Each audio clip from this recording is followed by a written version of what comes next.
안녕하세요. 헤드링 부동산입니다. 오늘은 부동산 전세 사기에 대해서 알아보도록 하겠습니다. 얼마 전이었었죠. TV에서 이 부동산 전세 사기에 대해서 방영을 한 적이 있었는데요.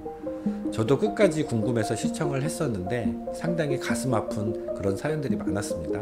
300명 정도의 많은 피해자들이 생긴 그런 사례였었습니다. 내용을 살펴보니까 임대인과는 월세 계약을 하고 또 임차인과는 전세 계약을 해서 이 보증금을 가로채는 그런 수법을 사용을 했습니다. 피해 대상자들은 대부분 대학생이나 취업 준비생들이었는데요. 이게 일반인들도 마찬가지지만은 부동산 계약이 익숙하지가 않다 보니까 항상 이런 사기의 위험에 노출되는 그런 사항들이 많이 있습니다.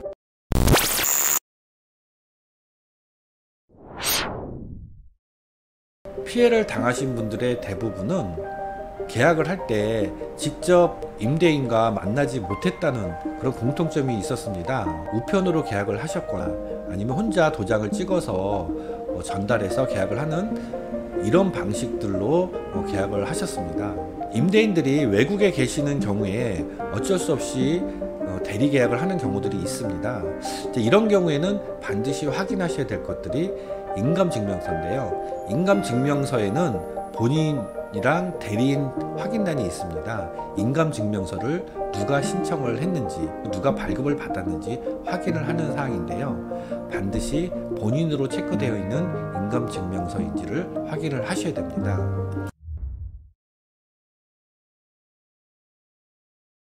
왜냐하면 직계가족이 본인도 모르게 인감증명서를 발급받을 수가 있거든요.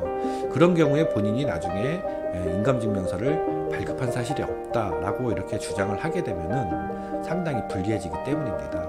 그래서 이런 대리계약을 하실 때는 반드시 인감증명서를 꼭 확인을 하셔야 됩니다. 이런 대리계약이 아닐 경우에는 반드시 본인 확인을 하셔야 되는데요. 잘 모르시기 때문에 확인을 못 하시는 그런 경우들도 많습니다. 여러분들은 본인 확인을 한다라고 하면은 어떤 방법으로 확인을 하시겠습니까? 일단은 신분증으로 확인을 하셔야 됩니다.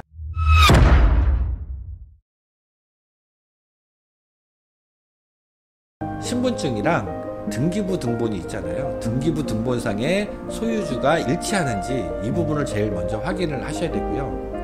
그 다음에 중요한 부분은 반드시 그 소유주 명의의 은행 계좌로 계약금이랑 잔금을 보내셔야 됩니다.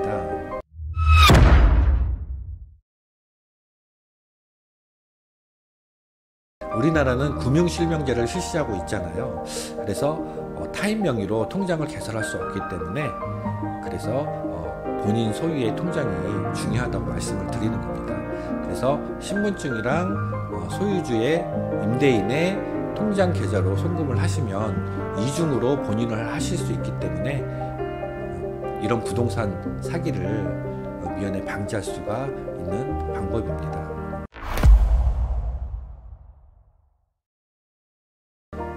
부동산 전세 계약을 하실 때는 몇 가지 유의를 하셔야 되는데 제일 먼저 계약하실 집이나 건물의 시세를 먼저 파악을 하셔야 됩니다. 예를 들어서 계약을 하시려고 하는 집이 시세가 10억인데 그 집에 새 들어 사시는 분이 10분이 있다라고 가정을 했었을 때 만약에 보증금이 1억씩이면 전체가 10억이니까 시세랑 동일한 금액이 되죠. 다른 사람들도 다 계약을 하고 문제없이 살고 있는데 무슨 문제가 있겠어?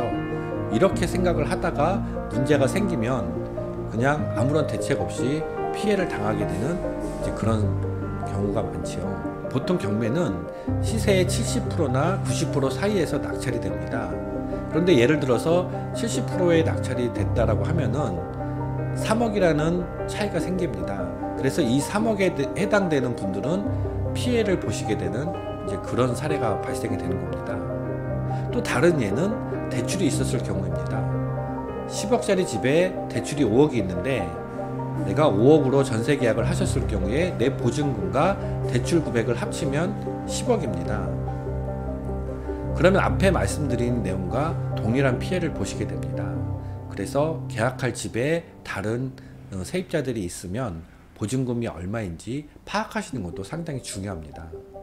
하지만 실무에서 임대인들이 이런 정보를 제공해 주는 경우는 거의 없습니다. 그래서 파악하기가 굉장히 어려운데요. 원칙적으로는 임대인분들이 전세나 혹은 월세를 받아서 어느 정도의 수익을 가져가시기 때문에 이러한 정보를 알려주는 것은 어쩌면 당연한 일입니다. 따라서 이런 정보들을 정확하게 제공해 주지 않는 그런 곳은 되도록 계약을 하지 않는 게 안전하다고 볼 수가 있겠습니다. 자, 이런 정보들을 제대로 알려주는 공인중개사가 있다면 굉장히 신뢰성이 가겠죠. 그래서 신뢰가 가는 공인중개사를 만나는 것도 상당히 중요합니다.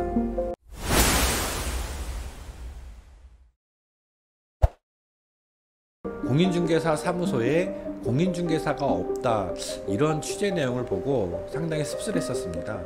어떻게 보면은 자격증 대여 이런 것과도 좀 비슷한데요. 보통 집을 알아볼 때 실장님들이랑 같이 알아보고 상담도 하고 계약 직전까지 가게 되는데, 계약할 때만 사무소에 출근을 해서 도장을 찍는 이제 그런 것을 말하는 겁니다. 실제 운영은 실장님들이 하고 어느 정도의 비용을 줘서 계약이 있을 때만 나와서 계약을 하는 유형인데요. 공인중개사 시험 준비를 해보신 분들은 아시겠지만 시험 과목이 부동산 관련 법률입니다. 그래서 임차인들이 계약을 할 때 주의해야 될 사항들, 그리고 계약할 때 필요한 사항들, 이런 것들을 알 수가 있는 건데, 그래서 이 법을 알고 있는 것과 모르고 있는 것, 이것 역시 차이가 있고요. 그리고 전혀 진행된 내용을 모르고 있다가 도장만 찍게 되는 이런 경우에 임차인들의 권리를 충분히 해주지 못하는 이제 그런 경우들이 많이 있을 겁니다. 그래서 반드시 확인하셔야 될 것들은 자격증이 있는 공인중개사와 계약을 하셔야 됩니다. 그러면 어떤 사람이랑 계약을 해야 되는지 확인을 하셔야 되는데, 이 방법은 상당히 간단합니다.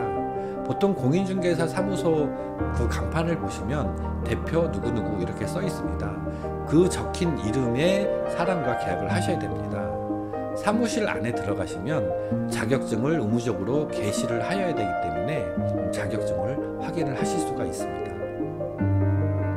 우리가 흔히 보는 실장님들은 자격증이 있는 분과 없는 분으로 나눠집니다. 자격증이 있는 분은 소속 공인중개사라고 하고요, 자격증이 없는 분은 중개보조원이라고 합니다. 하지만 이분들과 계약을 해서 끝내버리시면 안 되고요, 반드시 대표자가 최종적으로 도장을 찍어서 계약을 마무리하셔야 됩니다. 그래서 신뢰성 있는 공인중개사, 그리고 반드시 자격증이 있는 공인중개사와 계약을 하셔야 된다는 점, 이 점 꼭 기억해 주시기 바랍니다. 오늘 제가 말씀드린 내용은 몇 가지 사항이 되지 않으니까 잘 기억을 해 두셨다가 혹시나 부동산 계약 하시는 경우가 생기시면 이런 부분들을 꼭 체크를 하셔서 피해가 발생되지 않도록 하셨으면 좋겠습니다. 자, 저는 그러면 다음에 좀 더 좋은 내용을 가지고 여러분들을 찾아뵙도록 하겠습니다. 고맙습니다.